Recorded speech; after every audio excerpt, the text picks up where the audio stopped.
What could Sony possibly have up their sleeves for E3 2018? We discuss right after the intro.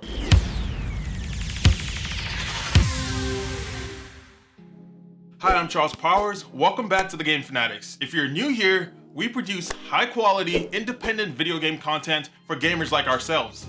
Consider subscribing and even turning on your notifications. It would mean a lot if you supported us in that manner.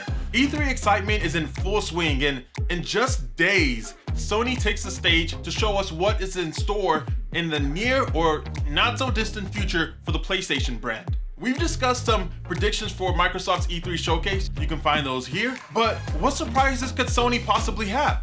Perhaps Sony's biggest play this year is a deep dive Sean Layden alluded to as he previewed Sony's E3 2018 presser for the PlayStation Blogcast. Whatever Sony has up their sleeves this year, let's hope that at least some of these predictions come true. The opener. Lights fade. We hear a string orchestra playing.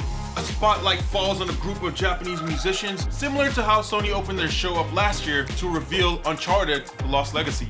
And once the music is finished, the spotlight goes away, and we are introduced to a live gameplay demo of Ghost of Tsushima. Now, it's unlikely that we'll see the exact same reveal style, but the last time we saw Ghost of Tsushima was at Paris Games Week last year, and there hasn't been any new footage since then. It's safe to say Sony wants to start the show off with a bang, and what better way to do so than with Sucker Punch's next big franchise since the infamous series. Okay, what about this one? How about a price drop?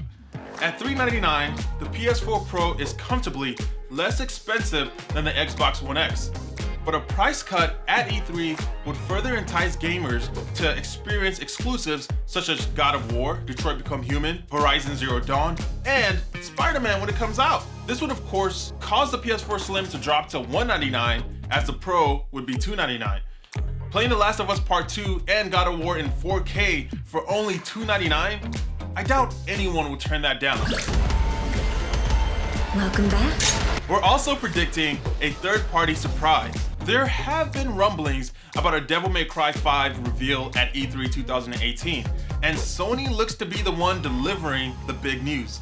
Although there is no solid evidence of this, it sure feels like it'll be something both Capcom and Sony would do after the Street Fighter V deal. Can Sony and Capcom make lightning strike twice? Okay, bear with me here. We see a Dreams level decked out in Bloodborne aesthetics. There's a hunter walking around what looks to be an eastern land. He has a saw cleaver in his hands, and he's tearing through a mob of enemies. The crowd is going absolutely wild at this point. The hunter approaches a fog wall, and as he crosses through, the screen fades to black, and we see the words Dreams available now. Play this level tonight. But we're not done yet. We hear the same saw cleaver transform and the words From Software show up. We're then treated to a Bloodborne 2 reveal and the internet explodes. Wouldn't that be nice? Okay, let's go ahead and wrap up the show. You know why we're here. Fade to black. The show closes with a 13-minute live gameplay of, what is it? Whatever could it be? The Last of Us Part 2.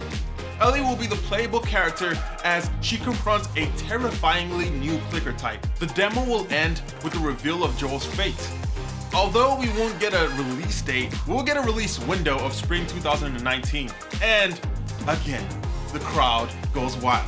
Sony has announced a ton of games in previous years. And because of this, we know pretty much what all of their first-party studios are up to. Now, this is both a blessing and a curse because on one hand, we know exactly what to expect, but on the other hand, it leaves Sony's future showcases rather sparse, since there isn't anything new to announce. I'm personally okay with revealing projects early, as long as we get updated on a consistent basis. You also run the risk of showing games multiple times like Days Gone and Watch Dogs, which had numerous E3 appearances, and I'm not too much of a fan of that. Whatever Sony decides to do, we have to be content with the world premiere gameplay of Ghost of Tsushima and The Last of Us Part 2. Death Stranding may receive another in-engine trailer, but I doubt we'll see any new gameplay as of yet. Okay, so what are your predictions for Sony's E3 press conference? Share your thoughts in the comments below.